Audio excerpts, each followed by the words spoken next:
네, 여러분 반갑습니다. 오늘은 느헤미야서를 가지고 여러분들과 함께 말씀을 보도록 하겠습니다.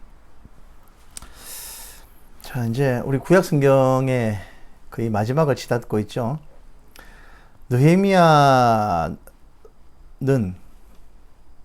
페르시아 제국 당시의 고위 공무원이었습니다. 자, 페르시아 제국, 당시 페르시아 제국은요, 구스부터 인도까지 127도를 다스리는 대제국이었습니다. 말씀드렸다시피 제국이라는 이름이 걸맞을만 하면은 그 최초의 제국은 페르시아 제국입니다. 바사 제국이라고 하죠. 바사 제국이라고 합니다. 그 이전에도 뭐 바벨론 제국이라고 하고 아수르 제국이라고도 합니다만 그거는 붙인 말이고요. 실질적으로 전 세계를 제패했다라는 의미에서 제국이라고 한다면 페르시아가 그 첫째일 겁니다. 정말 넓은 영토를 다스리고 지배하고 있는 대제국이었습니다. 자, 이 지도와 같이 굉장히 넓은 영토를 차지하고 있었죠. 자, 느헤미야는요, 이 넓은 페르시아 제국의 황제였던 아닥사스다의 술 맡은 관원장이었습니다. 굉장히 고위 공무원이었습니다. 자, 느헤미야서를 먼저 보도록 하겠습니다. 느헤미야라는 이름의 뜻은요, 우리 할아버지도 느헤미야라고 이제 표기를 해 놓으셨는데, 나함 야훼라는 히브리어입니다. 나함은 위로한다 라는 뜻이고요, 야훼, 하나님이라는 뜻이죠. 위로하시는 여호와, 혹은 여호와는 위로하신다 라는 의미의 이름입니다. 아닥사스다 왕 당시에 술 맡은 관원장이었는데요. 술 맡은 관원장은요, 당시 그냥 옆에서 술 따르는 그런 술이나 따르는 하찮은 역할이 아니고, 왕이 먹는 술을 미리 맛을 보는, 우리나라로 보면 기미상궁 같은 역할도 아닙니다. 그 정도가 아니에요. 술 맡은 관원장이었다고 하면 당시 왕이 가장 신뢰하는 사람이었습니다. 자기의 목숨을 맡긴 사람이었죠. 옛날 우리 조선시대에 보면 기미상궁들이 먼저 왕의 수라를 먼저 입에 대보고 독이 없는지 확인하는 정도의 수준, 그런 수준이 아닙니다. 왕의 대화 상대가 되어야 하고요, 왕의 선생님 역할도 할 수 있어야 됩니다. 모든 지식에 박학다식해야 되고요, 당시 돌아가고 있는 정세를 완전히 파악하고 있어야 됩니다. 왕의 신뢰로 왕이 먹는 술을 그게 독이 있는지 없는지, 왕을 암살하려고 하는 세력들의 의도를 미리 사전에 파악하는 중요한 임무를 당연히 가지고 있었겠죠. 그런 고위 관리였기 때문에 정말 노후가 보장되어 있는 확실한 인생을 달리고 있었던 사람입니다. 그리고 왕의 총애가 두터웠고요, 페르시아 제국에서 안정된 지위가 있었습니다. 근데 이 느헤미야는요, 그냥 안일하게 안주를 한다면 정말 수명이 다할 때까지 전혀 사는데 불편함이 없는 사람이었습니다. 근데 귀한 공동체를 따라서 그 허허벌판에 따라 났습니다. 모든 것을 버리고 에스라의 개혁을 돕기 위해서 왕의 허락을 받아가지고 예루살렘에 찾아와서 거기에서 세 번째 3차 포로 귀환 공동체를 이끌고 예루살렘으로 귀환해서 마지막 예루살렘의 중건의 임무를 완수하는 역할을 하게 됩니다. 이 느헤미야는요, 우리가 12가지로 이 사람의 사람됨을 볼 수가 있는데, 첫째는요, 영적으로 매우 성숙하고 신중한 사람이었습니다. 두 번째는요, 모든 사람에게 신뢰를 받는 사람이었습니다. 또 세 번째, 쉬지 않고 기도하는 사람이었습니다. 이 성경 말씀 보면 나옵니다. 무슨 일을 하든지 간에 하나님 앞에 중간에 하나님과 그냥 통화 중이에요, 이 사람은. 그리고 심지가 견고한 사람이었고요. 다섯 번째, 검소하고 경건한 공직자의 표본이었습니다. 우리 고위 공직자 중에서도 진짜 우리가 표상으로 삼을 만한, 우리 자녀들이 정말 이렇게 되었으면 좋겠다 싶은 사람이 한 명 있었죠, 앞에. 아합 시대 오바댜 같은 사람이었습니다. 오바댜. 고위 공무원. 이세벨이라는 그 악독한 여자 밑에서도 죽으려고 환장했는지 하나님의 선지자들을 100명씩이나 굴에 숨겨가지고 3년 반 동안이나 먹여 살렸던 국무총리였죠. 지금 이 느헤미야도 마찬가지였습니다. 그에 못지않은 표본이 되는 사람이에요. 그리고 일을 두고 쉬지 못하는 사람이었고요. 7번째, 시비를 분명히 하는 사람이었습니다. 그 공과 사가 아주 분명한 사람이었고요. 9번째로 멸사본공의 정신을 가진 사람이었습니다. 멸사, 개인적인 것을 억누르고 공적인 일을 받드는 사람이었습니다. 그리고 총독의 녹을 받지 않고 일하는 사람이었습니다. 당시 왕의 허락을 받아가지고 예루살렘의 총독으로 가게 되는데 12년간이나 왕의 봉급을 받지 않고 일을 했습니다. 봉급을 받는 것은 고사하고 자기가 가지고 있는 그때까지 평생을 벌어놓은 모든 재산을 다 가지고 가가지고 12년 동안이나 거기에서 다 그냥 쏟아붓고 옵니다. 그냥. 그리고 에스라를 도와가지고 성벽을 중수하는 일을 완수했던 사람이었고요. 마지막 12번째로 최초의 성경 강좌를 준비하는 준비위원이었습니다. 성경 강좌는 누가 했습니까? 첫 번째 성경 강좌는 에스라에 의해서 진행되었습니다. 자, 이런 12가지의 이 사람의 훌륭한 사람됨을 엿볼 수 있는 이 사람의 특징을 우리가 한번 보았습니다. 자, 넘어가기 전에 포로기환의 역사를 한번 보겠습니다.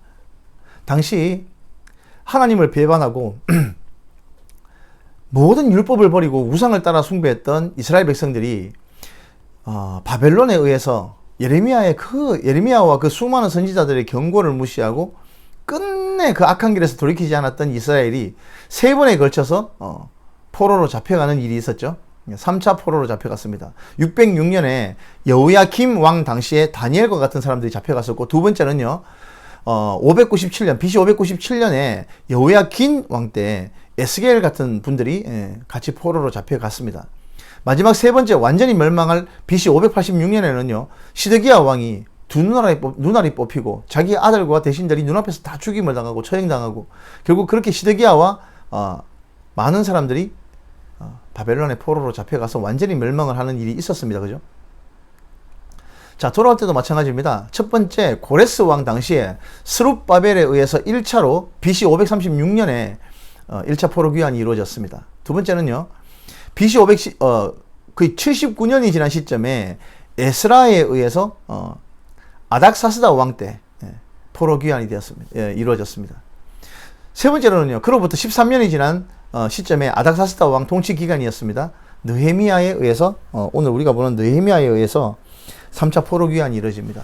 자, 아닥사스다 왕 때 두 번의 포로 귀환이 이루어지는데요. 아닥사스다는요 누구냐 하면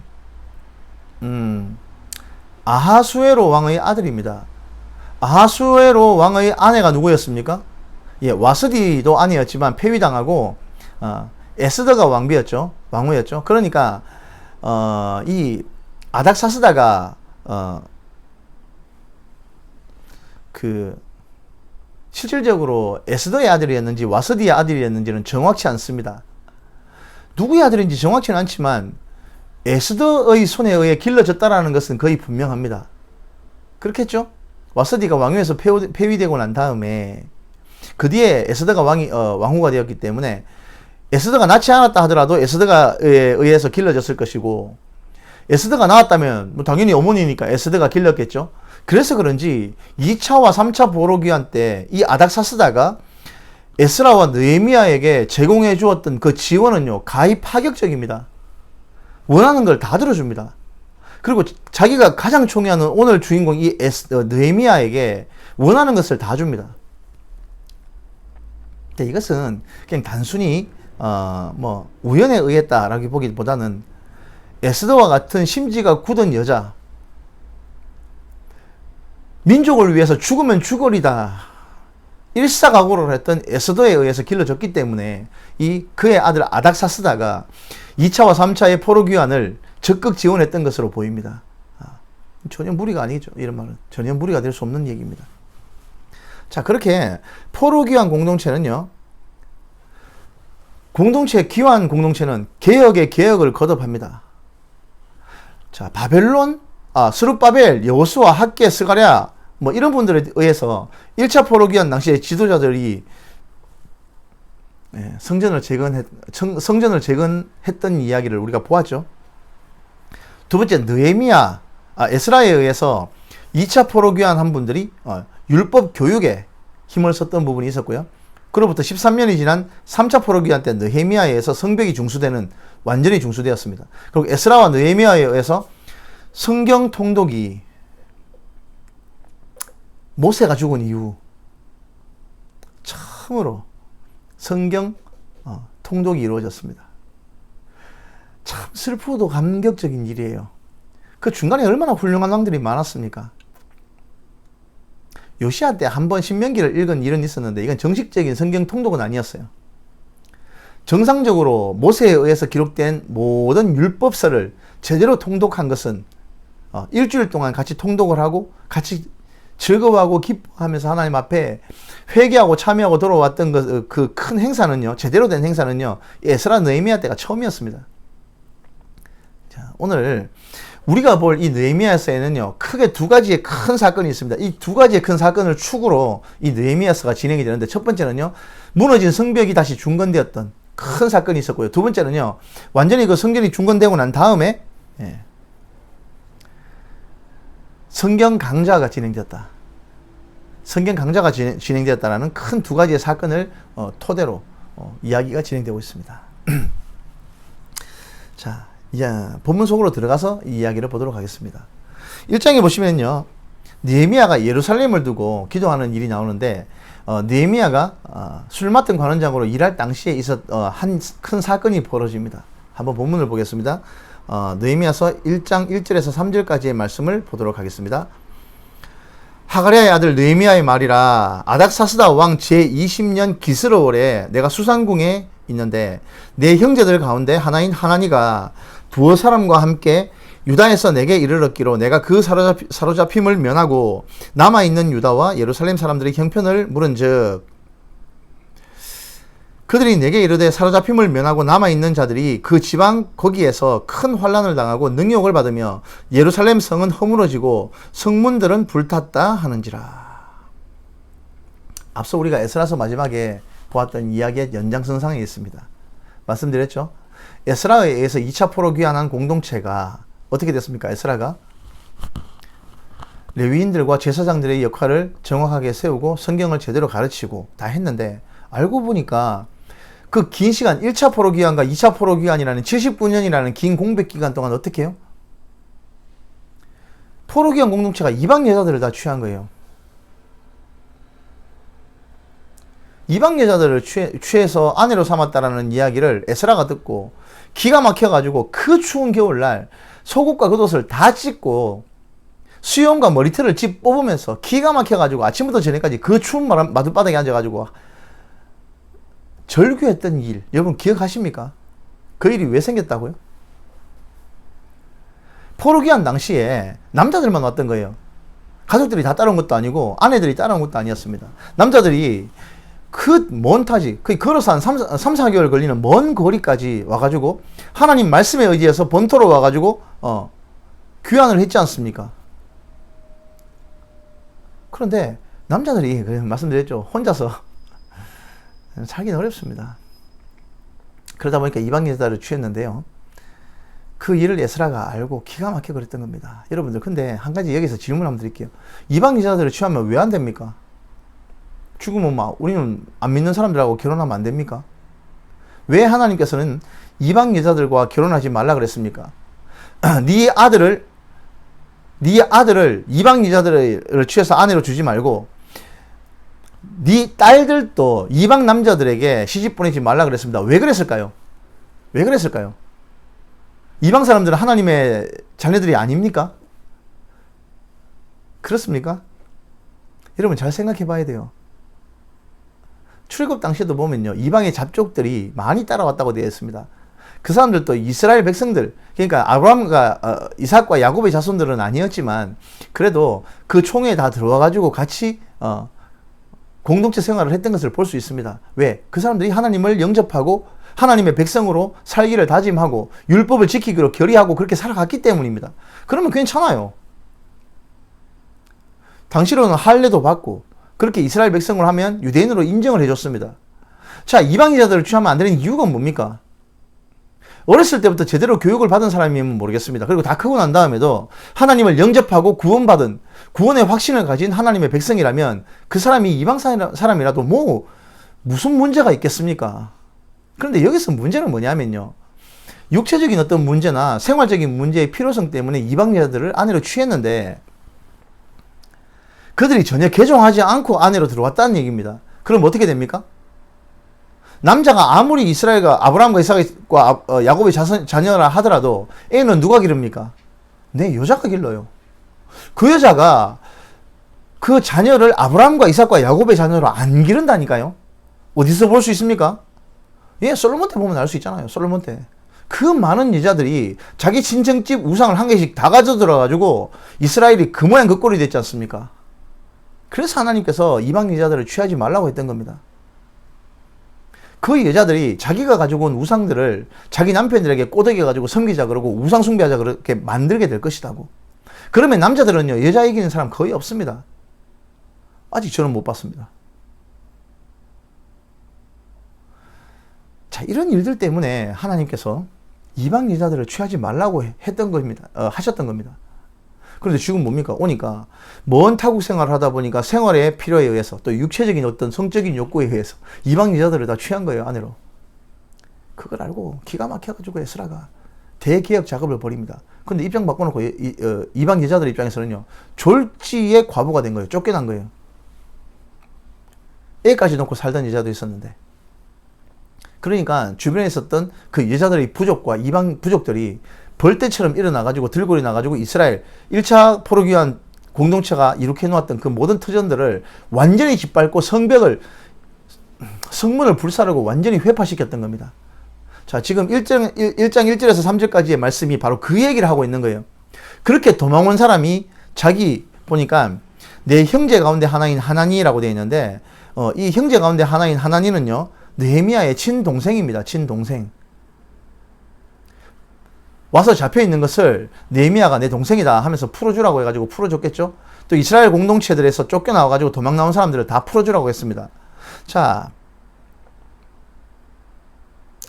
두어 사람과 함께라고 되어 있는데 이 두어 사람, 이스라엘 백성들은 참 이 우리나라 사람들하고 비슷해요. 요 아래 그런데 보면 심리 바뀌고요. 두어 사람이 1780명, 거의 1800명 가까운 숫자입니다. 근데 여기 성경에는 두어 사람이라고 되어 있네요.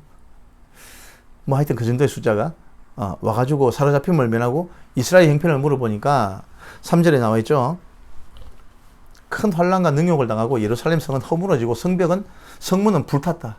완전히 회파되어 가지고 1차로 갔던 포로기한 공동체가 2차까지로 갔던 포로기한 공동체의 삶의 터전이 완전히 무너졌다라는 얘기를 전달합니다.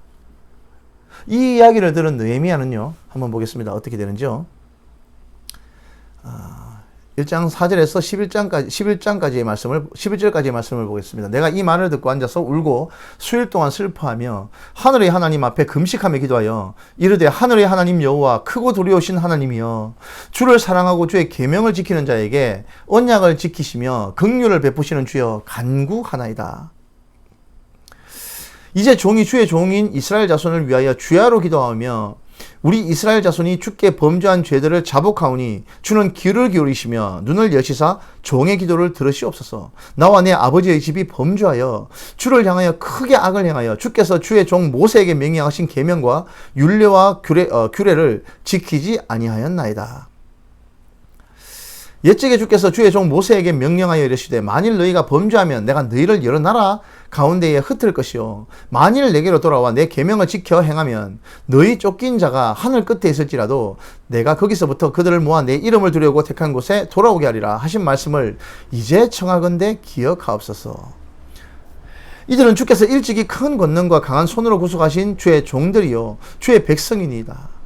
주여 구하오니 귀를 기울이사 종의 기도와 주의 이름을 경외하기를 기뻐하는 종들의 기도를 들으시고 오늘 종이 형통하여 이 사람 앞에서 은혜를 입게 하옵소서 하였나니 그때 내가 왕의 술관원이 되었느니라. 여러분, 고향 땅, 그러니까 자기의 본토에서 들려온 이 소식에 느헤미야는 어떻게 반응합니까?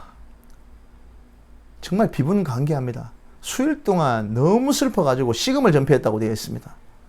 그런데 여러분, 느헤미야는요, 예루살렘이나 이스라엘에서 태어난 사람이 아니에요. 여러분,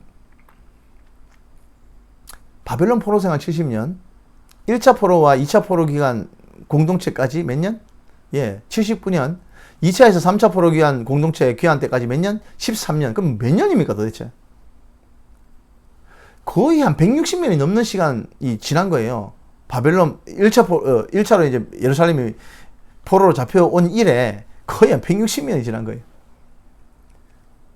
자, 그러면 느헤미야는 언제 태어난 사람입니까? 예, 바벨론이나 페르시아 당시에 태어난 사람이에요. 본국에는 가보지도 못한 사람이란 말입니다. 그런데 유대민족이 얼마나 자식 교육을 철저하게 시켰으면 한 번도 밟아보지 못한 예루살렘을 이렇게 사랑합니까? 자기 고향 땅을 어떻게 이렇게까지 애절하게 위하고 생각합니까? 정말 이 부분을 보면서 저도 제 자녀들의 교육에 대해서 한번 깊이 반성해 봅니다. 얼마나 철저하게 유대인으로 길렀으면 한 번도 가보지도 못한 나라에 자기 본국에 이런 일이 있었다고 해서 수일 동안 슬퍼하며 진심으로 완전히 슬퍼해가지고 하나님 앞에 이 애절한 기도를 드리는 거 한번 보십시오. 기껏 우리는 35년 동안 일제치하에 있어도요, 뭐 이상한 소리 하는 사람들도 많은데, 자, 이래서 유대인들에게 하나님께서는요, 아직까지도 희망을 품고 있는 것 같아요. 그때 술 맡은 관원장이 되었느니라. 이거는 굉장히 무거운 말입니다. 엄청난 고위 공무원이었다라는 얘기죠. 자, 이렇게 기도를 하고 2장으로 넘어갑니다. 2장에는 보면요, 이렇게 슬퍼할 당시에 한번 보겠습니다. 1절에서 2절입니다. 아닥사스다 왕 제20년 니산월에 왕 앞에 포도주가 있기로 내가 그 포도주를 왕에게 드렸는데 이전에는 내가 왕 앞에서 수심이 없었더니 왕이 내게 이르시되 네가 병이 없거늘 어찌하여 얼굴에 수심이 있느냐 이는 필연 내 마음에 근심이 있음이로다 하더라. 그때 내가 크게 두려워하여. 자, 여러분, 얼굴에 수심이 왜 있었는지는 우리가 앞장 1장에서 보았죠. 그런데 왕 앞에는요, 얼굴에 근심이 있는 상태로 가면 안 돼요.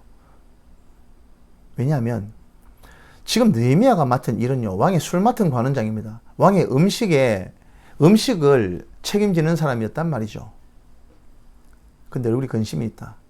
야가 무슨 근심이 있다 그러면 왕이 그 근심 있는 얼굴을 보면서 무슨 생각을 하겠습니까? 예? 무슨 생각을 할까요? 죽으려고 환장한 겁니다, 이거는. 왕이 그때 기분이 조금 나쁘거나 왕이 진짜 성격이 괴팍한 사람이었다면 어떤 조치가 내려질지 모르는 일이었어요. 심히 근심하고 크게 두려워할 수밖에 없는 상황이었단 말입니다. 왕이 내 얼굴에 있는 근심을 캐치를 한 거예요. 어라? 야가 지금 정상이 아닌데? 평상시 그 얼굴이 아닌데? 분명히 얼굴에 수심이 가득한데? 그러니까 3절 보겠습니다. 왕께 대답하되 왕은 만세수를 하옵소서. 내 조상들의 묘실이 있는 성읍이 이제까지 황폐하고 성문이 불타사오니 내가 어찌 얼굴에 수심이 없사오리까 하니 왕이 내게 이르시되 그래하면 네가 무엇을 원하느냐 하시기로 내가 곧 하늘의 하나님께 묵도하고 왕에게 아뢰되 왕이 만일 좋게 여기시고 종이 왕의 목전에서 은혜를 얻어싸우면 나를 유다 땅 나의 조상들의 묘실에 있는 성읍에 보내어 그 성을 건축하게 하옵소서 하였는데 그때 왕후도 왕 곁에 앉아 있었더라. 왕이 내게 이르시되 네가 몇 날에 다녀올 길이며 어느 때에 돌아오겠느냐 하고 왕이 나를 보내기를 좋게 여기시기로 내가 기한을 정하고 내가 또 왕에게 아뢰되 왕이 만일 좋게 여기시거든 강서쪽 총독에게 내리시는 조서를 내게 주사 그들이 나를 용납하여 유다에 들어가기까지 통과하게 하시고 또 왕의 삼림 감독 아삽에게 조서를 내리사 그가 성전에 속한 영문의 문과 성곽과 내가 들어갈 집을 위하여 들보로 쓸 제목을 내게 주게 하옵소서 하며 내 하나님의 선한 손이 나를 도우심으로 왕이 허락하고 군대 장관과 마병을 보내어 나와 함께하게 하시기로 내가 강서쪽에 있는 총독들에게 이르러 왕의 조서를 전하였더니 호른 사람 산발락과 종이었던 암몬 사람 도비아가 이스라엘 사람을 흥황하게 하려는 사람이 왔다 함을 듣고 심히 근심하더라. 자, 앞선 말씀을 한번 보면요,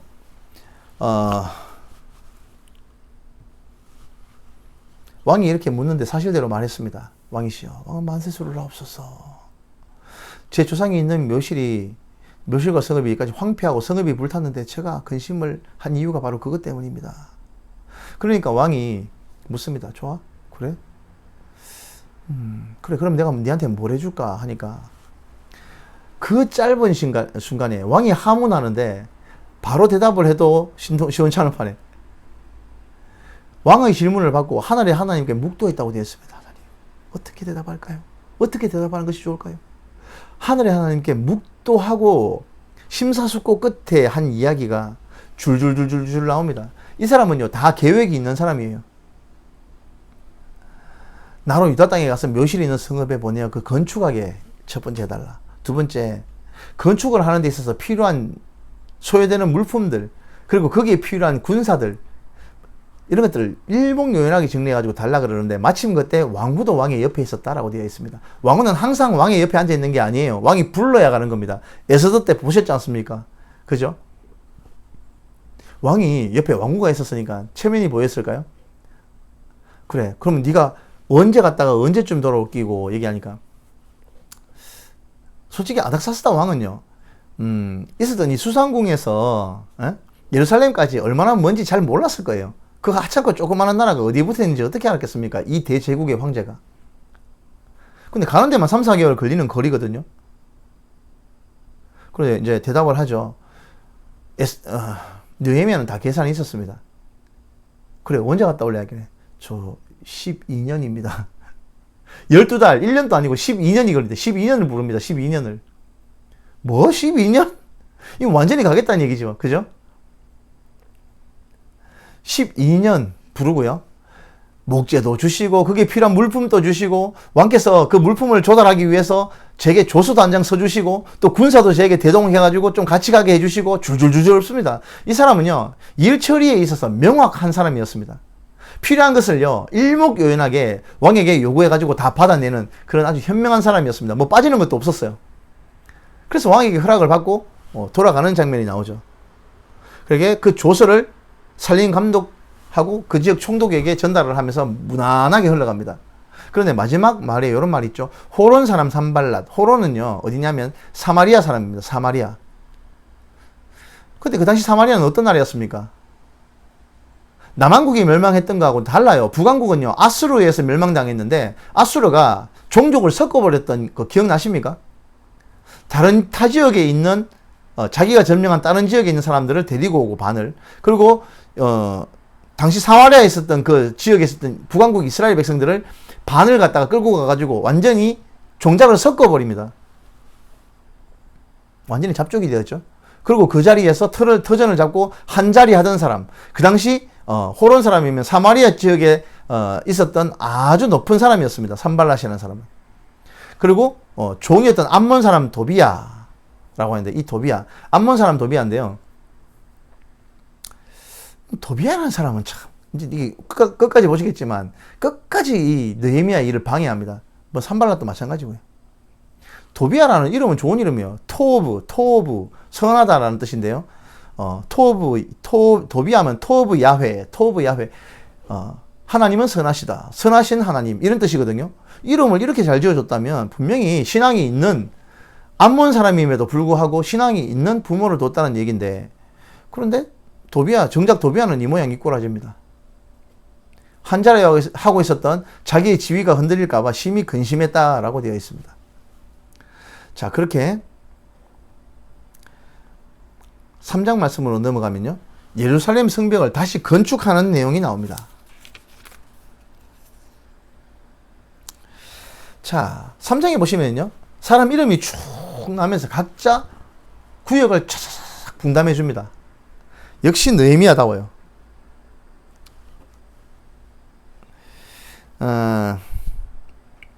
자, 말씀을 보면요, 그 뒤에 심히 근심했다라고 되어 있는데요, 느헤미야가 왔을 당시에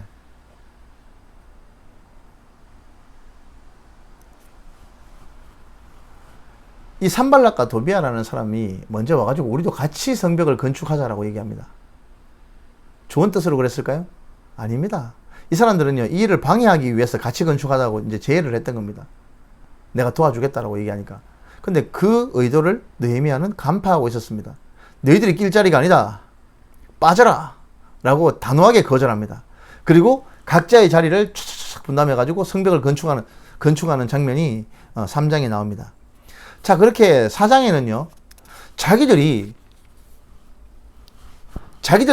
유다 사람들끼리 와가지고 기존에 자리 잡고 있었던, 그러니까 이제 2차 포로 귀환했을 때 에스라와 당시 왜 귀환했던 사람들이 이제 거의 터전을 읽고 있는 상태였지 않습니까? 근데 느헤미야가 군사와 총독의 자격으로 다시 3차 포로 귀환 공동체를 이끌고 왔지 않습니까? 그 사람들하고 같이 힘을 합쳐가지고, 예루살렘 성을 중건하고, 또 성전을, 다시 한번 재건축하려고 이제 시도를 하는 것이죠. 그걸 방해하기 위해서인데, 방해하기 위해서 같이 하자고 그랬는데, 그걸 거절합니다. 그러니까 이제 본격적으로 대놓고 방해를 하는 장면이 나옵니다. 바로 4장이 그 내용인데요. 한번 보겠습니다. 4장 1절에서 6절입니다. 산발랏이 우리가 성을 건축한 다음을 듣고 크게 분노하여 유다 사람들을 비웃으며 자기 형제들과 사마리아 군대 앞에서 일러 말하되 이 미약한 유다 사람들이 하는 일이 무엇인가? 스스로 견고하게 하려는가? 제사를 드리려는가? 하루의 일을 마치려 하는가? 불탄 돌을 흙 무들게 해서 다시 일으키려 하는가? 하고 암몬 사람 노비아는 곁에 있다가 이르되 그들이 건축하는 돌 성벽은 여우가 올라가도 곧 무너지리라 하더라. 우리 하나님이여 들으시옵소서. 우리가 업신여김을 당하나이다. 원하건대 그들이 욕하는 것을 자기들이 머리로 돌리사 노략거리가 되어 이방에 사로잡히게 하시고 주 앞에서 그들의 악을 덮어두지 마시며 그들의 죄를 도말하지 마옵소서. 그들이 건축하는 자 앞에서 주를 노하게 하였음이니이다 하고 이에 우리가 성을 건축하여 전부가 연결되고 높이가 절반에 이르렀으니 이는 백성이 마음을 들여 일을 하였습니다. 대놓고 이 산발락과 도비아가 비웃으면서 이 일을 방해하기 시작합니다. 그러니까 이 이야기를 듣고 분노했던 느헤미야는요, 막 분노하다가 갑자기 하나님 앞에 기도를 합니다. 이 사람은요, 늘 사람에게 얘기하다가도 하나님 앞에 갑자기 기도를 합니다. 하나님이여, 이 얘기 들으셨습니까? 저들이 우리를 업신여깁니다. 그 업신여긴 것을 간과하지 마십시오, 주님. 이렇게 얘기를 하다가 갑자기 하나님 앞에 기도합니다. 늘 하나님과 통화 중인 사람이었어요, 느헤미야는요. 계속 그렇습니다. 보시면, 읽어보셔서 아실 거 아닙니까? 자.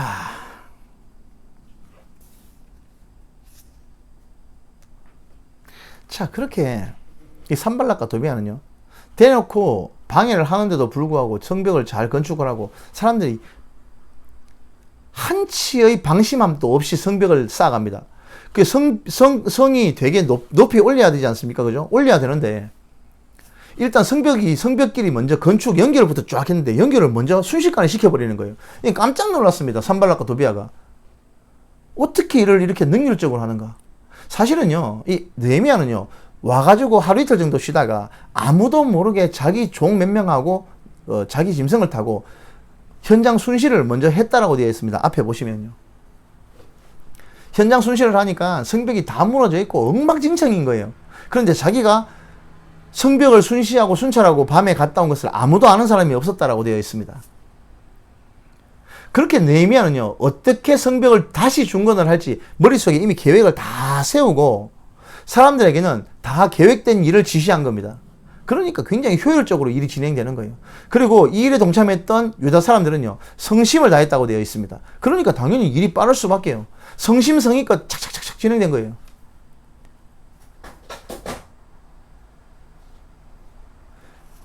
민기적 할 줄 알았는데 아주 효율적으로 하니까 산발락과 도비아가 처음에는 방해하다가 방해도 안 되고 옆에서 공격하고 막 이래도 안 되니까 나중에는 소문을 막 퍼뜨립니다. 우리가 밤에 쳐들어가가지고 저것들을 다 죽여버리겠다고 하니까 느헤미야가 어떻게 하냐면 일하는 사람들에게 반은 보초를 쓰고 반은 일을 시키고 교대로 합니다.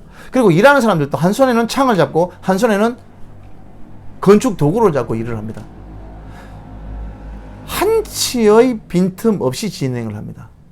그리고 나팔을 불고 언제 어디에서 쳐들어든지 나팔만 불면은 그 자리로 순식간에 지원을 할 수 있도록 준비를 해가지고 순식간에 일을 진행시킵니다. 이거는요, 일을 해본 사람만 이렇게 효율적으로 일을 할 수 있는 거예요. 온갖 음해와 중상과 모략을 하는데도 안 먹히는 거예요. 산발락과 도비아가. 심지어는요, 성전에서 맡은 레위 사람하고 제사장에게 뇌물을 줘가지고 삽니다. 그래가지고 느헤미야에게 얘기를 합니다. 느헤미야 이 제사장에게 뇌물을 주고 사가지고 이 제사장이 느헤미야에게 얘기를 합니다. 야, 산발락과 도비아가 와가지고 밤에 니를 암살하려고 한다. 그러니까 우리 성전에 들어와가지고 성전에 있는 성전 안에 있는 거기에 잠깐 숨자. 그러면 니를 못 찾을 기다. 이렇게 꼬드깁니다. 그런데요, 성전 안에는 제사장과 레위인밖에 못 들어가요. 아론의 후손들, 레위인들 중에서도 아론의 후손인 제사장들밖에 못 들어가요. 그럼 어떻게 하려고? 이 느헤미야를 꼬드겨가지고 율법을 어기게 만들려고 하는 의도였습니다. 그런데도 느헤미야는 이걸 다 간파하고 다 거절합니다. 잠깐 나오라고. 이 일에 대해서 우리가 협상을 좀 하자 얘기했는데 그것도 웃기지 마라. 나 안 간다. 느헤미야는요, 정말 하나님 앞에 이렇게 늘 연결이 되어 있는 사람이었기 때문에 그 어떤 술수에도 넘어가지 않습니다. 그리고 오로지 하나, 일을 빨리 완수해야 되겠다. 그래야 저것들이 우리를 더 이상 위협하지 못한다라는 생각을 가지고 있었던 것 같아요. 자, 그렇게 효율적으로 일을 쫙 진행해가는 과정에 5장에 보면은요, 갑자기 하나의 사건이 터집니다. 자, 무슨 사건인지 한번 보도록 하겠습니다. 1절에서 5절입니다. 그때의 백성이 성전을 중건하는 중간에 있었던 일입니다. 그때의 백성들이 그들의 아내와 함께 크게 부르짖어 그들의 형제인 유다 사람들을 원망하는데 어떤 사람은 말하기를 우리와 우리 자녀가 많으니 양식을 얻고 먹고 살아야 하겠다 하고, 어떤 사람은 말하기를 우리가 밭과 포도원과 집이라도 저당 잡히고 이 흉년의 곡식을 얻자 하고, 어떤 사람은 말하기를 우리는 밭과 포도원으로 돈을 빚내어 왕에게 세금을 바쳤도다. 우리 육체도 우리 형제의 육체와 같고 우리 자녀도 그들의 자녀와 같거늘 이제 우리 자녀를 종으로 파는도다. 우리 딸 중에 벌써 종된 자가 있고 우리의 밭과 포도원이 이미 남의 것이 되었으나 우리에게는 아무런 힘도 없도다 하더라. 자, 이게 무슨 말이냐면요, 기존에 느헤미야가 오기 전에 남아있었던 사람들 중에서 지도자들과 높은 사람들이 있었고 돈 많은 사람들이 있었겠죠. 이 사람들이 같은 동족끼리 돈을 꾸어주고 굉장히 높은 고리 대금업을 했던 겁니다. 그러니까 왕에게 바칠 세금이 없어가지고 이 사람들에게 돈을 빌려서 세금을 바치는데 그 이자를 감당을 할 수 없어가지고 딸도 종으로 팔리고요, 가족들이 전부 다 돈으로 팔리고 모두 종으로 팔려가지고 먹고 살기 위해서 가지고 있었던 모든 재산을 갖다가 이 부자들, 고리대금업 하는 사람들에게 다 넘어가게 되어 있던 거죠. 이 사실을, 이 탄원을 듣고서야 느헤미야가 비로소 알게 된 겁니다. 그래서 이 얘기를 듣는 느헤미야가 얘기합니다. 6절입니다. 내가 백성의 부르짖음과 이런 말을 듣고 크게 노하였으나 깊이 생각하고 귀족들과 민장들을 꾸짖어 그들에게 이르기를 너희가 각기 형제들에게 높은 이자를 취하는도다 하고 대회를 열고 그들을 쳐서 그들에게 이르기를 우리는 이방인의 손에 팔린 우리 형제 유다 사람들을 우리의 힘을 다하여 도로 찾았거늘 너희는 너희 형제를 팔고자 하느냐, 더구나 우리의 손에 팔리게 하겠느냐 하매 그들이 잠잠하여 말이 없기로 내가 또 이르기를 너희의 소행이 좋지 못하도다. 우리의 대적 이방 사람들의 비방을 생각하고 우리 하나님을 경외하는 가운데 행할 것이 아니냐. 나와 내 형제와 종자들도 역시 돈과 양식을 백성들에게 꾸어 주었거니와 우리가 그 이자를 받기를 그치자. 그런즉 너희는 그들에게 오늘이라도 그들의 밭과 포도원과 감람원과 집이며 너희가 꾸어준 돈이나 양식이나 새 포도주나 기름의 100분의 1을 돌려보내라 하더니 그들이 말하기를 우리가 당신의 말씀대로 행하여 돌려보내고 그들에게 아무것도 요구하지 아니하리이다 하기로 내가 제사장들을 불러 그들에게 그 말대로 행하겠다고 맹세하게 하고 내가 옷자락을 털며 이르기를 이 말대로 행하지 아니하는 자는 모두 하나님이 또한 이와 같이 그 집과 산업에서 털어버리실지니 그는 곧 이렇게 털려서 빈손이 될지로다 하매 회중이 다 아멘하고 여호와를 찬송하고 백성들이 그 말한 대로 행하였느니라. 자, 성벽이 한참 중건되는 중간에 이런 부조리가 있다는 것이 고발이 되었고 느헤미야가 그 당시에 지도층이었던 사람들, 돈 많은 사람들에게 이 일이 얼마나 잘못되었는지에 대해서 꾸짖으면서 바로 잡습니다. 빼앗았던 밭이나 뭐 돈, 집 이런 걸 다 돌려주라. 그리고 100분의 1, 1%를 갖다가 다 다시 돌려주라. 형제끼리 이게 뭐 하는 짓이냐. 우리가 바벨론 포로에서 70년 동안이나 포로 생활했던 것을 하나님께서 풀어주셔가지고 우리가 자유의 몸이 되는데 너희가 다시 종으로 만드느냐 하면서 느헤미야가 비분간개합니다. 그러니까 백성들이 다 그 말을 따르죠. 총독이 그렇게 하니까 나도 돈을 주었지만 나는 이자를 받지 않겠다고. 정말 대차게 일을 하는 사람이었습니다. 시시비비가 아주 정확하고 분명한 사람이었어요. 느헤미야는요. 읽으면 읽을수록 이 느헤미야는 정말 대단한 사람이었습니다. 자, 그렇게 하고요. 5장 14절에서 19절은요. 이 느헤미야가 보통 총독은요. 왕에게 바치는 세금을 거두어서 바쳐야 될 임무도 있었지만 백성들에게 자기가 취할 것도 거둘 수 있는 권한이 있었습니다. 반란만 일어나지 않는다면 그 범위 안에서 총독은 뭐 마음껏 거둘 수 있는 권한이 있었는데 느헤미야가 세상에 총독의 월급을 받지 않았다. 한번 볼까요? 보겠습니다. 14절입니다. 또한 유다 땅 총독으로 세움을 받을 때에 곧 아닥사스다 왕 제20년부터 제32년까지 12년 동안 나와 내 형제들이 총독의 녹을 먹지 아니하였느니라. 나보다 먼저 있었던 총독들은 백성에게서 양식과 포도주와 또 은 40세계를 그들에게서 빼앗았고 또한 그들의 종자들도 백성들을 압제하였으나 나는 하나님을 경외함으로 이같이 행하지 아니하고 도리어 이 성벽 공사에 힘을 다하여 땅을 사지 아니하고 내 모든 종자들도 모여서 일을 하였으며 또 내 상에는 유다 사람들과 민장들 150명이 있고 그 외에도 우리 주위에 있는 이방 족속들 중에서 우리에게 나온 자들이 있었는데 매일 나를 위하여 소 한 마리와 살찐 양 6마리를 준비하며 닭도 많이 준비하고 열흘에 한 번씩은 각종 포도주를 갖추었나니 비록 이같이 하였을지라도 내가 총독의 녹을 요구하지 아니하였음은 이 백성의 부역이 중함이었더라. 내 하나님이여 내가 이 백성을 위하여 행한 모든 일을 기억하사 내게 은혜를 베푸시옵소서. 이분은 뭐 말하다가 말끝마다 하나님 앞에 기도합니다. 하나님이여 내가 이렇게 했습니다. 주님 저 잘했지요. 늘 이런 식이에요. 자기가 자기의 이익을 다 포기하고 자기가 당연히 취해야 될 월급조차도 거부했습니다. 이 사람은요, 자기가 평생 벌어놓은 그 모든 재산을 가지고 귀한 공동체에게 갈 때 다 가지고 간 거예요. 그리고 이 성벽을 중건하고 성전을 중건하는 이 일에 있어서 백성들의 노역이 너무나 중요했기 때문에 이 백성들의 그 지도자들을 열흘에 한 번씩 불러가지고 회식까지 시켜줍니다. 소 한 마리 잡고 닭도 잡고 양도 준비하고 음식을 엄청 준비해가지고 이 사람들에게 회식을 시키고 이 사람들에게 먹을 것을 갖다가 자기 사제로 먹입니다. 그리고 월급조차도 받지 않았어요. 12년 동안. 이분이 어떻게 해요? 예루살렘에서 태어난 사람입니까? 이스라엘 땅에서 태어난 사람입니까? 아니에요. 바벨론이나 페르시아에서 태어난 사람이에요. 그런데도 불구하고 조국과 민족을 이렇게까지 생각을 하고 살아가는 거예요. 도대체 어떻게 교육을 시켰고 어떻게 길렀으면 이 민족이 이렇게 훌륭한 인물을 길러내냔 말이죠. 유대민족은요, 에스라를 길러낸 민족입니다. 이방 땅에서 종살이 하면서. 느헤미야를 길러낸 민족입니다. 우리가 아무리 이스라엘 백성들을 욕을 해도요, 우리는 정말 이 이스라엘 민족을 욕할 만한 자격이 있을까 모르겠습니다. 정말 대단한 민족 아닙니까? 이런 위대한 인물들을 길러내는 겁니다. 자, 6장에는요, 느헤미야에 대한 음모가 나옵니다. 보겠습니다. 1절에서 2절입니다. 산발락과 도비아와 아라비아 사람 게셈과 그 나머지 우리의 원수들이 내가 성벽을 건축하여 허물어진 틈을 남기지 아니하였다 함을 들었는데 그때 내가 아직 성문에 문짝을 달지 못한 때였더라. 산발락과 게셈이 내게 사람을 보내어 이르기를 오라 우리가 오노 평지 한 촌에서 서로 만나자 하니 실상한 날을 해하고자 함이었더라. 여러분, 예루살렘에서 이 오노 평지까지는 약 40km 정도 떨어진 거리라고 합니다. 굉장히 먼 거리죠. 만나서 얘기 좀 하자 그럽니다. 근데 자기를 암살하려고 한다라는 의도를 알아챕니다.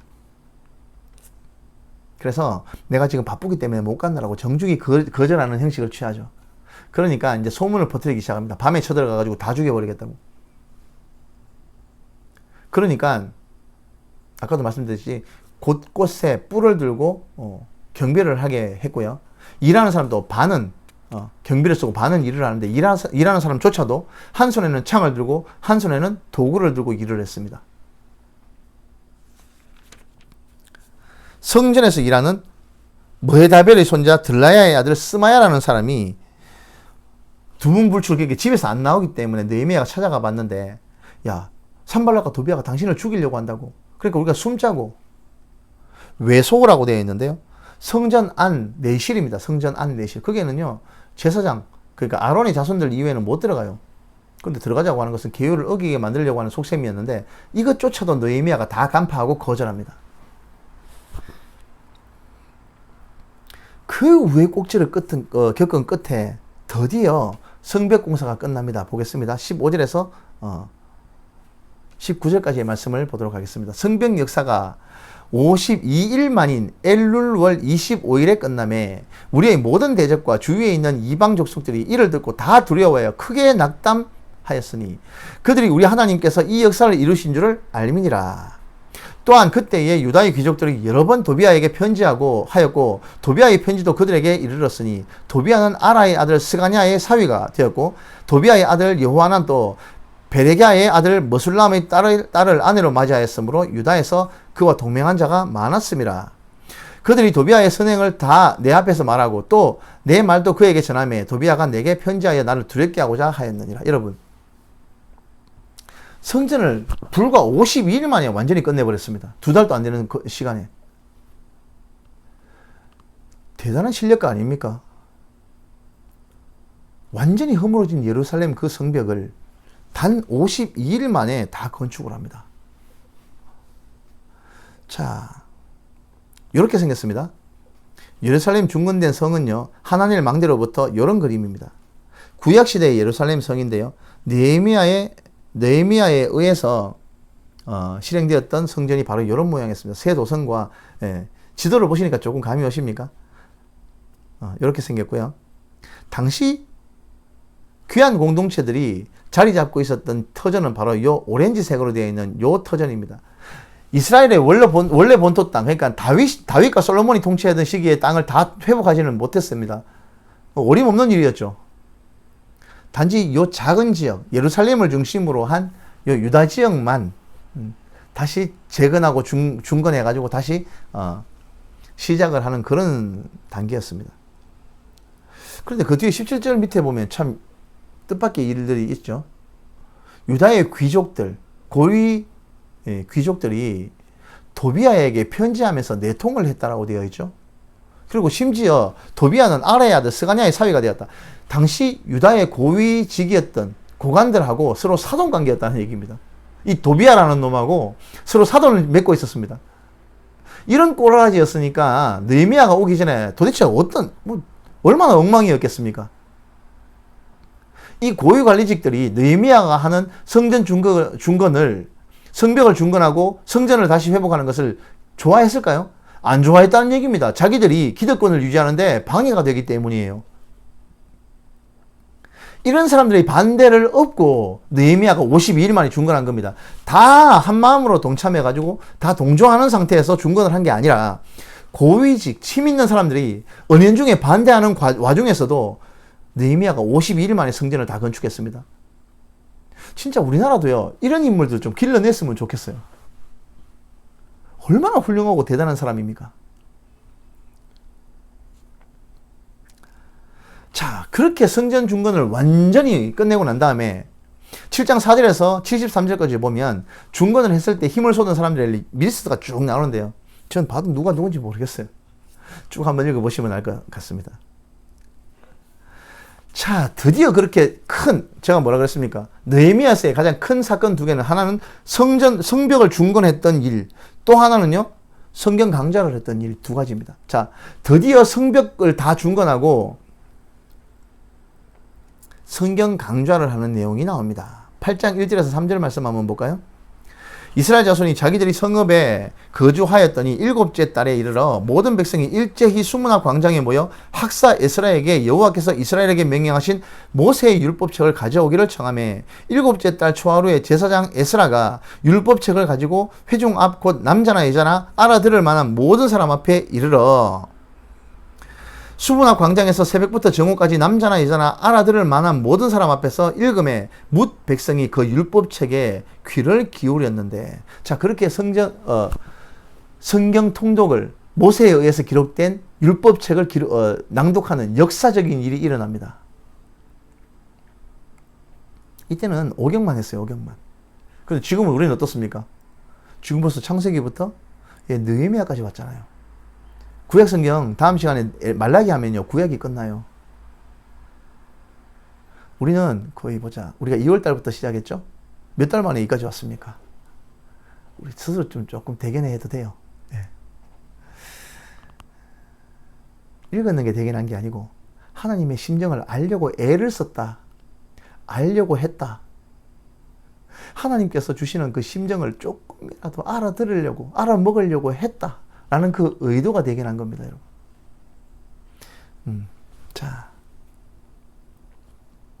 자, 그렇게 읽었는데 8절 보겠습니다. 하나님의 율법책을 낭독하고 그 뜻을 해석하여 백성에게 그 낭독하는 것을 다 깨닫게 하니 백성이 율법의 말씀을 듣고 다 우는지라. 총독 느헤미야와 제사장 겸 학사 에스라와 백성을 가르치는 레위 사람들이 모든 백성에게 이르기를 오늘은 너희 하나님 여호와의 성일이니 슬퍼하지 말며 울지 말라 하고 느헤미야가 또 그들에게 이르기를 너희는 가서 살찐 것을 먹고 단 것을 마시되 준비하지 못한 자에게는 나누어 주라. 이날은 우리 주의 성일이니 근심하지 말라. 여호와로 인하여 기뻐하는 것이 너희의 힘이니라 하고 레위 사람들도 모든 백성을 정숙하게 하여 이르기를 오늘은 성일이니 마땅히 조용하고 근심하지 말라 하니 모든 백성이 곧 가서 먹고 마시며 나누어 주고 크게 즐거워하니 이는 그들이 그 읽어준 말을 밝히 알미라. 여러분,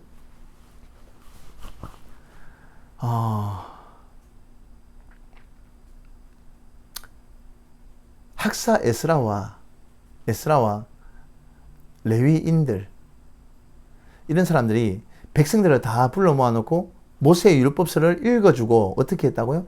다 깨달을 수 있게 이해할 수 있게 설명해 줬다라는 겁니다. 한 절 읽어놓고 오만 얘기 다 했다는 얘기가 아니고 성경 말씀을 읽어주고 그게 무슨 말인지 이해가 갈 수 있도록 해설을 해주었다는 얘기입니다. 지금 제가 하고 있는 겁니다. 제가 여러분들에게 하고 있는 겁니다. 저도 그렇게 배웠고요.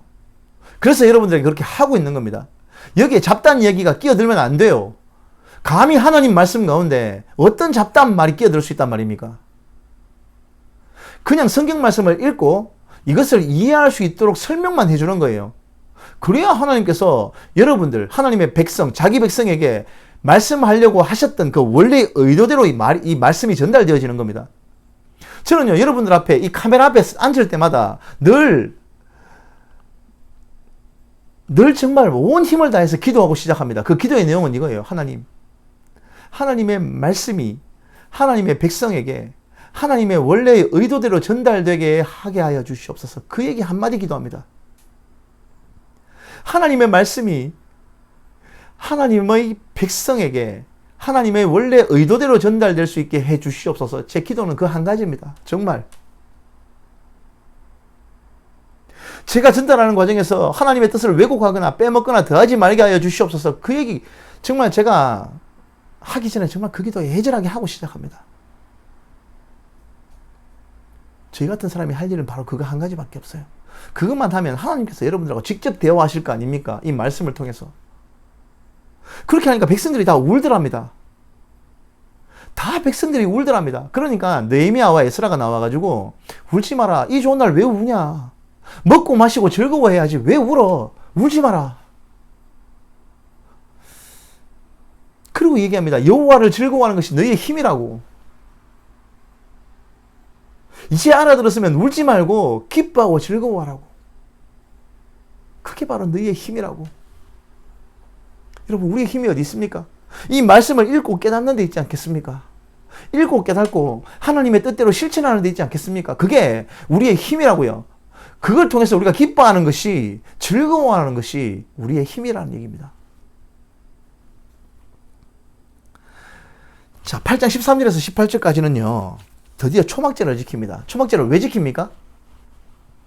하나님께서 애굽 땅 종되었던 그 백성들을 이끌어내었던 것을 잊지 말라라는 것입니다. 우리가 절기를 왜 지킵니까? 우리가 왜 추석을 지키고 왜 설을 지킵니까?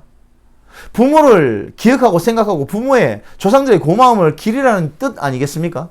우리가 왜 추수감사절을 지킵니까? 하나님께서 풍성히 주시는 그 추수를 수확을 감사하기 위해서 추수감사절을 정하고 지키는 거 아니겠습니까? 절기를 왜 지킵니까? 잊지 말고 기억하라는 겁니다. 초막절을 지키라는 것은요, 하나님께서 애굽 땅 종되었던 곳에서 너희를 불러낸 하나님을 잊지 말라는 얘기입니다. 그 초막절을 드디어 지킵니다. 나무를 가지고 와가지고요, 텐트, 초막, 이렇게 캠프를 지으라는 겁니다. 집하고 다 놔두고. 그렇게 함으로 인해서 너희가 어떤 상태에서 회복되었고, 어떤 데서 나와가지고 이렇게 한 나라를 이루게 되었는지를 기억하라는 얘기입니다.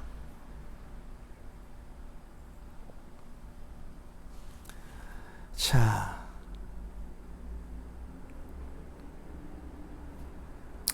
9장에 보면요, 백성들이 자기의 죄를 자복하는 장면이 나옵니다.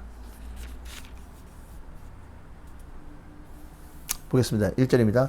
그달 스무 나흘 날에 이스라엘 자손이 다 모여 금식하며 굵은 베옷을 입고 티끌을 무릅쓰며 모든 이방 사람들과 절교하고 서서 자기의 죄와 조상들의 허물을 자복하고, 이날에 낮 4분의 1은 그 자리에 서서 그들의 하나님 여호와의 율법책을 낭독하고, 낮 4분의 1은 죄를 자복하며 그들의 하나님 여호와께 경배하는데, 레위 사람 예수아와 바니와 간미엘과 스바냐와 분니와 세레비아와 바니와 그나니는 단에 올라가서 큰 소리로 그들의 하나님 여호와께 부르짖고. 자, 이렇게 하나님의 말씀이 백성들에게 선포되어지고, 그 선포된 말씀이 무슨 뜻인지를 갖다가 설명을 듣고 이해하게 되었고, 이해하게 되니까 하나님 앞에 자복하고 회개하기 시작하는 겁니다. 하나님의 말씀이라는 기준점이 떨어지니까 우리가 얼마나 잘못되었는지, 그 기준점에 비추어서 얼마나 어그러졌는지가 이제 들통이 나기 시작하는 거예요. 그러니까 당연히 회개하고 자복할 수밖에 없는 거죠. 하나님의 말씀을 듣고 이해가 됐음에도 불구하고 자기의 잘못과 잘못을 깨우치지 못한다면 이것만큼 불행한 일도 없습니다. 교회까지 와서 수십 년 교회를 다녔음에도 불구하고 성경을 깨닫고 이해하지 못하고 그 성경 안에서 말씀 가운데 하나님을 만나지 못했다면 이것만큼 불행한 일도 없어요. 우리가 단지 1년 만에 이 모든 성경을 창세기부터 계시록까지 다 읽고 이해하려고 하지 않습니까? 그런데 수십 년 다녔음에도 불구하고 어떻게 모르는 성경이 있을 수 있습니까? 안 읽어본 성경이 있을 수 있습니까? 읽었는데도 무슨 말인지 깨닫지 못하는 성경이 있을 수 있습니까, 여러분? 그래서는 안 된다는 얘기입니다. 여러분, 성경 이 두꺼운 거 말로 다 들고 다닙니까? 예수 믿고 구원받는 것, 예수 천당 그게 다라면요, 로마서 갈라디아서 2개만 떼가지고 들고 다니지 뭐하러 이 두꺼운 성경책을 다 들고 다녀요. 다 읽어보라는 얘기 아닙니까? 여기에 다 하나님의 절절한 사연이, 심정이 다 들어가 있는 거 아니겠습니까? 그죠? 우리는 잘하고 있다는 얘기입니다. 자, 10장에 보면요, 언약을 하고 그 언약에 임봉한 사람들의 내역이, 명단이 쭉 나옵니다. 여러분 읽어보시면 됩니다. 그렇게 합의를 하는 내용이 나오고요. 12장은요, 느헤미야의 남은 활동들이 나오는데,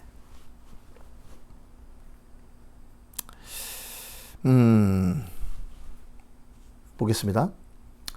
1절에서 2절입니다. 백성의 지도자들은 예루살렘에 거주하였고, 그 남은 백성은 제비 뽑아 10분의 1은 거룩한 성 예루살렘에서 거주하고 하게 하고 10분의 9는 다른 성읍에 거주하게 하였으며, 예루살렘에 거주하기를 자원하는 모든 자를 위하여 백성들이 복을 빌었더라. 자, 예루살렘에 남고 다 이 모든 행사가, 그러니까 예루살렘 성이 다 중건되고 난 다음에 10분의 1은 예루살렘에 남고 10분의 9는 그 이제 제가 아까 지도 보여드린 거 기억나시죠?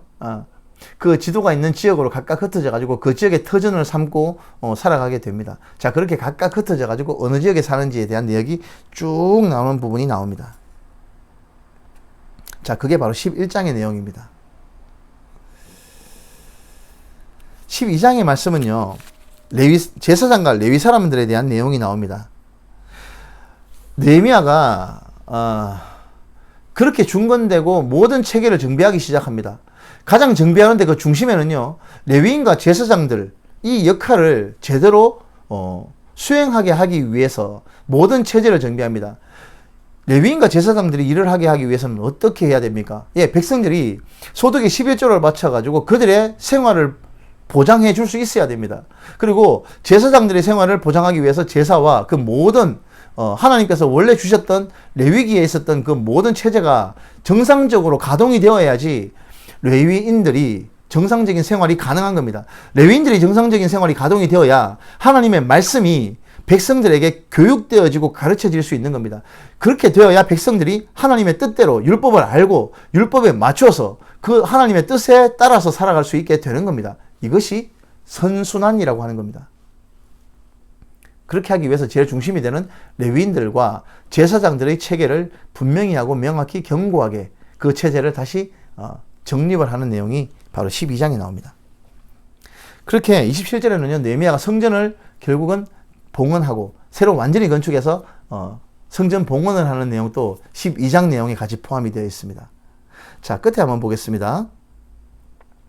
자, 그렇게 12장 44절에서 47절 말씀을 보겠습니다. 그날에 사람을 세워 곡간을 맡기고 제사장들과 레위 사람들에게 돌릴 것, 곧 율법에 정한 대로 거제물과 처음 익은 것과 11조를 모든 성읍 밭에서 거두어 이 곡간에 쌓게 하였노니 이는 유다 사람이 섬기는 제사장들과 레위 사람들로 말미암아 즐거워하기 때문이라.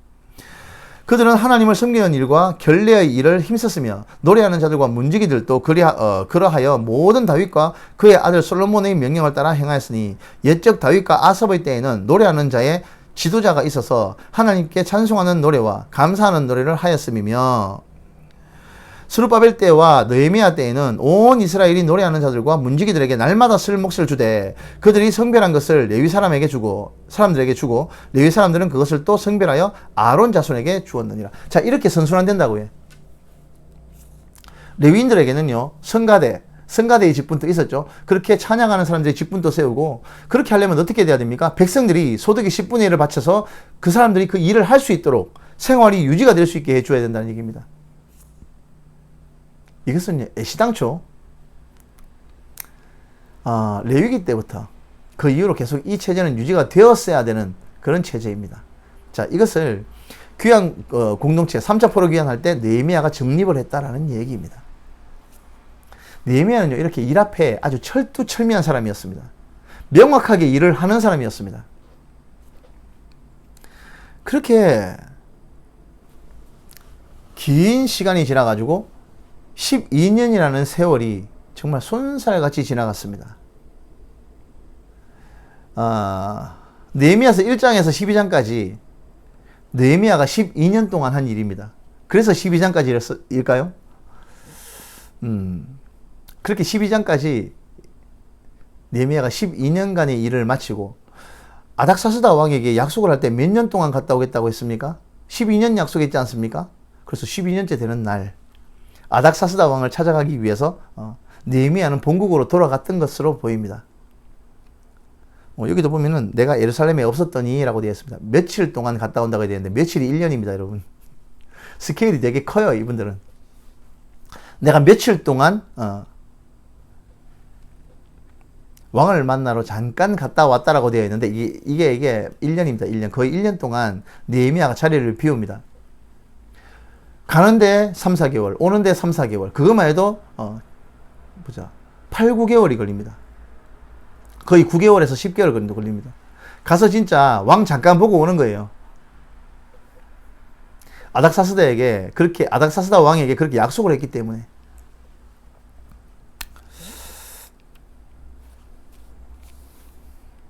자, 한번 보겠습니다. 13장 1절에서 3절입니다. 그날 모세의 책을 낭독하여 백성에게 들렸는데 그 책에 기록하기를 암몬 사람과 모압 사람은 영원히 하나님의 총회에 들어오지 못하리니 이는 그들이 양식과 물로 이스라엘 자손을 영접하지 아니하고 도리어 발람에게 뇌물을 주어 저주하게 하였습니다. 그러나 우리 하나님이 그 저주를 돌이켜 복이 되게 하셨다 하였는지라. 백성이 이 율법을 듣고 곧 섞인 무리를 이스라엘 가운데서 모두 분리하였느니라. 여러분, 그 민수기 뒤에 보면요, 발람이라는 그 나쁜 선지자가 나옵니다. 그죠? 그 선지자에 의해서 이스라엘 백성이 크게 음행에 빠지고 엄청나게 많은 사람이 한 지파가 거의 뭐 멸절되다시피 하지 않습니까?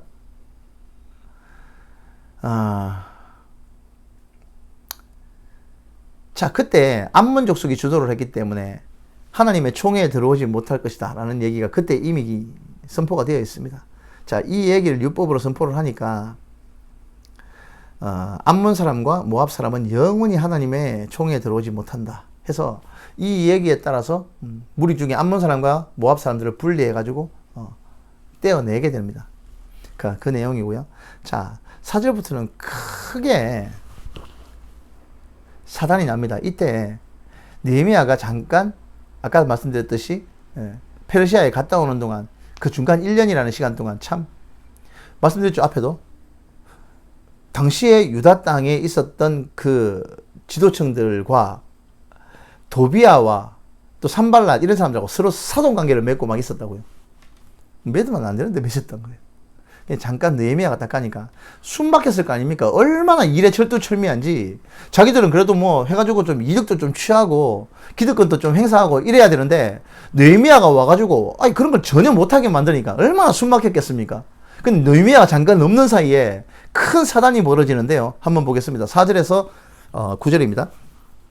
이전에 우리 하나님의 전에 방을 맡은 제사장 엘리야십이 도비아와 연락이 있었으므로 도비아를 위하여 한 큰 방을 만들었으니 그 방은 원래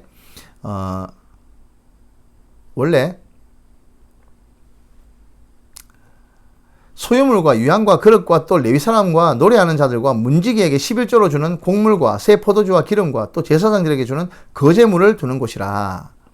그때는 내가 예루살렘에 있지 아니하였느니라. 바벨론 왕 아닥사스다 32년에 내가 왕에게 나아갔다가 며칠 후에 왕에게 말미를 청하고 예루살렘에 이르러서야 엘리야십이 도비아를 위하여 하나님의 전뜰에 방을 만든 악한 일을 안지라. 내가 심히 근심하여 도비아의 세간을 그 방 밖으로 다 내던지고 명령하여 그 방을 정결하게 하고 하나님의 전의 그릇과 소유물과 유향을 다시 그리로 들여 놓았느니라.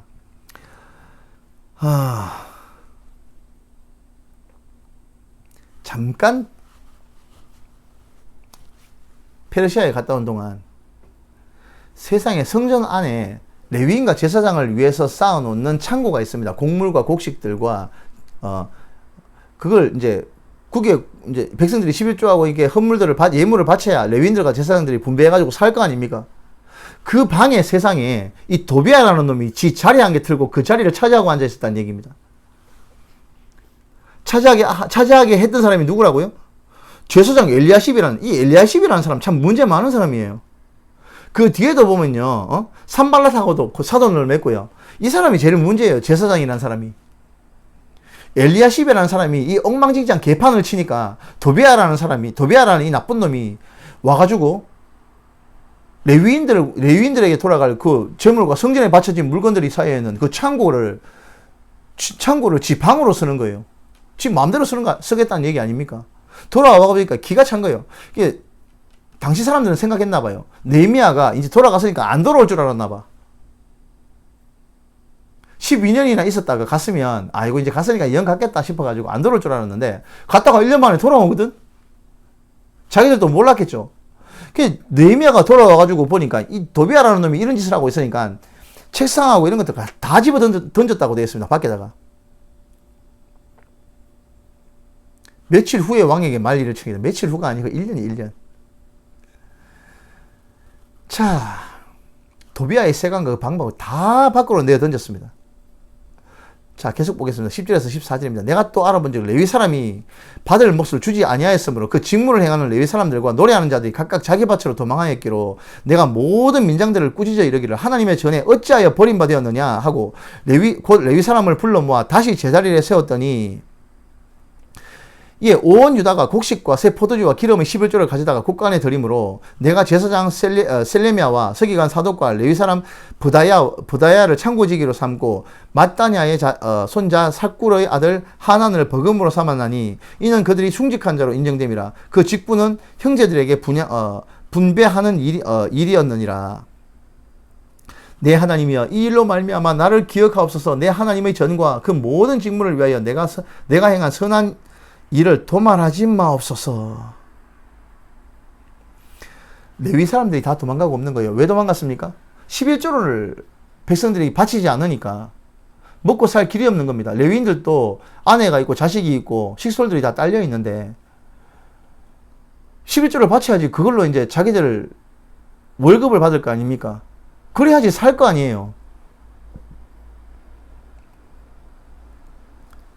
그런데 대제사장 엘리야십이라는 사람이 도비아라는 놈을 앉혀가지고 엉망진창으로 만들어 놓은 거예요. 자기는 잘 먹고 잘 살았겠죠. 엘리야십이라는 사람. 그런데 다른 레위인들하고 성전에 맡았던 제사장들이 다 도망가고 없는 거예요. 왜? 한 달, 두 달, 세 달 월급 밀리면 어떻게 살아갑니까? 그래서 느헤미야가 와가지고 제사장들 다 다시 제자리로 원상복귀시키고요. 레위인들도 마찬가지고요. 그리고 백성들을 다 불러 모아가지고 11조 다시 시작하면 다 갖다 바치게 만듭니다. 그리고 책임자를 앉히고 선임을 합니다. 그리고 그 사람들에게 정확하게 분배하게 만듭니다. 다시 잘못됐던 것. 느헤미야가 잠깐 1년 동안 자리 비웠다고 이 엉망진창으로 다시 원상태로 돌아가는 거 한번 보십시오. 계속 보겠습니다. 23절에서 27절입니다. 그때에 내가 또 본 적 유다 사람이 아스돗과 암몬과 모압 여인을 맞아 아내로 삼았는데 세상에 그들의 자녀가 아스돗 방언을 절반쯤은 하여도 유다 방언은 못하니 그 하는 말이 각 족속의 방언이므로 내가 그들을 책망하고 저주하며 그들 중 몇 사람을 때리고 그들의 머리털을 뽑고 이르되 너희는 너희 딸들을 그들의 아들에게 주지 말고 너희 아들들이나 너희를 위하여 그들의 딸을 데려오지 아니하겠다고 하나님을 가리켜 맹세하라 하고 또 이러기를 옛적에 이스라엘 왕 솔로몬이 이 일로 범죄하지 아니하였느냐 그는 많은 나라 중에 비길 왕이 없이 하나님의 사랑을 입은 자라 하나님이 그를 왕으로 삼아 온 이스라엘을 다스리게 하였으나 이방 여인이 그를 범죄하게 하였나니 너희가 이방 여인을 아내로 맞아 이 모든 큰 악을 행하여 우리 하나님께 범죄하는 것을 우리가 어찌 용납하겠느냐? 그렇잖아요. 잠깐 1년 동안 자리 비운 사이에 이방 여인을 아내로 맞았는데 세상에 그 이방 여인이 낳은 아가 유다 방언도 못했답니다. 그래서 유다 방언도 못한다고 느헤미야가 그 아를 불러다가 완전히 잡아 적셨는가 봐요.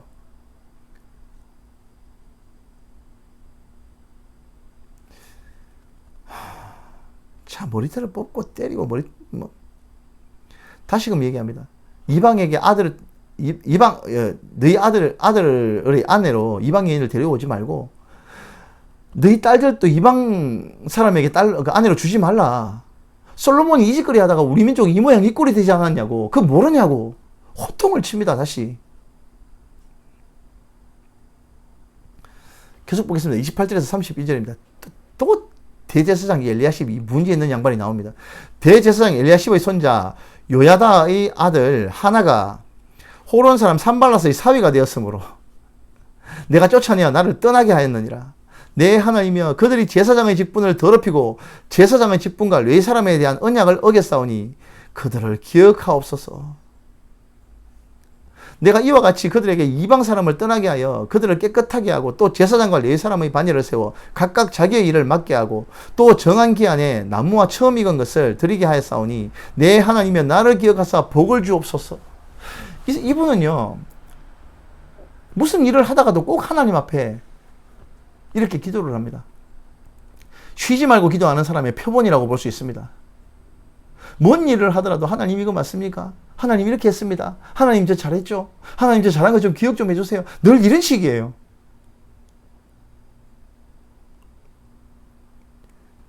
하나님 제가 제 이익 때문에 이렇게 할 수도 있었지만 제 이익 포기하고 제가 이렇게 했습니다. 저 잘했죠? 이런 거예요. 어떻게 하나님께서 안 이뻐하실 수가 있겠습니까? 이렇게 무너진 귀한 공동체에 성벽도 무너지고 성전도 무너지고 성전은 불탔고 무너진 건 그것뿐만이 아니었습니다. 백성들의 의식조차도 무너지고 불타고 소화되고 회파되었습니다. 올바른 지도자가 한 명 없어지니까 언제나 원상복귀 도라미 타불이 되는 거예요. 도라미 타불? 이런 말 쓰면 안 되죠. 완전히 도루묵이 되는 거예요. 도루묵.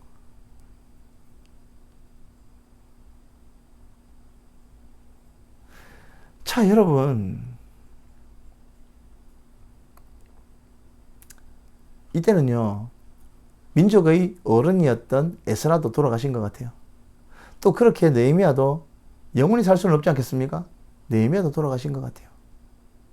그러면 이스라엘이라는 민족이 어떻게 됐겠습니까? 잠깐 사이에 느헤미야가 자리를 1년 동안 비운 사이에 이 다시 개판으로 돌아가는 거 보셨지 않습니까? 70년 포로 생활을, 바벨론 포로 생활을 하고 우상 숭배하는 것은 버렸다 하더라도 이 백성이요, 다시금 이방 여인들 취하고, 그것이 우상 숭배하는 그 첫 번째 스텝 아니겠습니까? 그러다가 이방 여자들이 데리고 온 우상을 숭배하게 되고, 아도 우상 숭배하고, 신랑도 따라가 우상 숭배하고, 그러다가 결국 하나님 버리고, 율법도 버리고, 계명도 버리고, 결국 그렇게 돌아가는 거 아니겠습니까?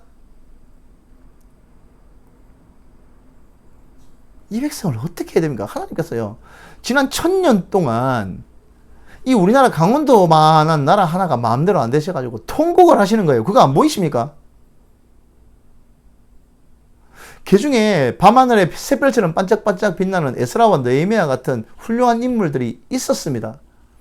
그럼에도 불구하고 대중과 백성의 지도자들과 또 백성들은요, 틈만 나면 하나님을 떠나고 이방 여자들을 취하고 우상을 숭배하고 이방 여자들을 취하고 자기의 이익을 따라서 레위인들에게 드려야 할 예물들을 바치지 않고, 레위인들에게 가야 될 11조를 바치지 않고, 이렇게 하다 보니까 나라의 시스템과 공동체가 엉망진창으로 흘러가는 거예요. 레위인들이 반듯하게 서 있어야지 하나님의 말씀을 가르칠 사람들이 있을 거 아닙니까? 하나님의 말씀을 읽어주고 이해하기만 해줘도 백성이 울면서 회개하지 않습니까? 그 일이 제대로 안 돌아가는 거예요. 여러분, 이제 구약성경 말라기 한 권 남겨놨습니다. 여러분, 하나님의 심정이 보이십니까? 3차, 마지막 3차에 느헤미야에 의해서 포로에서 귀환한 공동체가 어떤 일을 겪었는지 오늘 우리가 보았습니다. 사람의 악한 본성은요, 노아 홍수 이후에도 마찬가지였던 것 같습니다. 홍수 이전에도 이후에도. 그 이후에 어떤 역사도 사람이 선하게 하나님을 찾는 역사는 없는 것 같습니다. 지금도 마찬가지입니다. 교회에 사람은 넘쳐나지만 진실된 하나님의 백성은 찾기가 힘들고요. 온 세계를 다 뒤져봐도 한국이라는 나라 요 하나 빼고는요, 전부 다 하나님으로부터 등을 돌리고 있습니다. 유럽은 전부 다 그 옛날 화려했던 교회들은 전부 다 술집으로 변하고 있고요. 미국은요, 동부의 일부 경건한 교회를 제외하고는요, 공연장이 되고 있습니다. 교회가. 경건함이라고는 다 어디 가고 내던져 버리고요. 이단들이 전부 다 미국에서 나오고 있습니다. 지금. 중국은요, 이단이 들어가가지고 쑥대밭이 되어 있고요. 어디에 하나님의 교회가 반듯하게 서 있습니까? 온 세계가 하나님으로부터 등을 돌리고 있는 세상입니다. 우리라도 잘해야 되지 않겠습니까? 우리라도 이 말씀을 제대로 알아듣고 하나님의 심정을 조금이라도 이해하고 살아야 안 되겠습니까? 그죠? 이 말씀을 들으시는 여러분들, 마지막 날까지 우리라도 반듯하게 서 있으십시다. 그래서 하나님께서 마지막 한 명 그 찾을 때, 예레미야서 기억나지 않습니까? 예레미야야, 네 이 성을 빨리 다니면서, 이 성 이 끝에서 저 끝까지 빨리 다니면서 공의를 행하고 진리를 찾아 행하고 구하는 사람, 진리를 따라 행하는 사람 한 명만 찾아봐라. 내가 그런 사람 한 명만 찾으면 내 이 성을 쌓겠다고. 그 말씀을 하실 때 하나님의 심정이 어땠겠습니까, 여러분? 지금도 얘기하지 않겠습니까? 이 부산바닥 이 끝에서 저 끝까지 다니면서 진리를 행하고 공의를 찾아 행하는 사람 한 명만 찾아보라고 하나님께서 지금이라도 말씀하시지 않겠습니까? 여러분, 성경 말씀을 읽고 알아들었으면 이제는 행하는 숙제가 남아 있습니다. 우리가 하나님 안에서 그 뜻을 행하는 믿음의 백성이 될 수 있기를 바랍니다. 자, 오늘은 느헤미야서까지 보았습니다. 다음에는요, 구약성경의 마지막 책인 말라기에 대해서 보도록 하겠습니다. 자, 오늘 또 늦게까지 수고하셨습니다. 말라기를 가지고 다시 한번 찾아뵙도록 하겠습니다. 자, 수고하셨습니다. 오늘 여기까지 하겠습니다.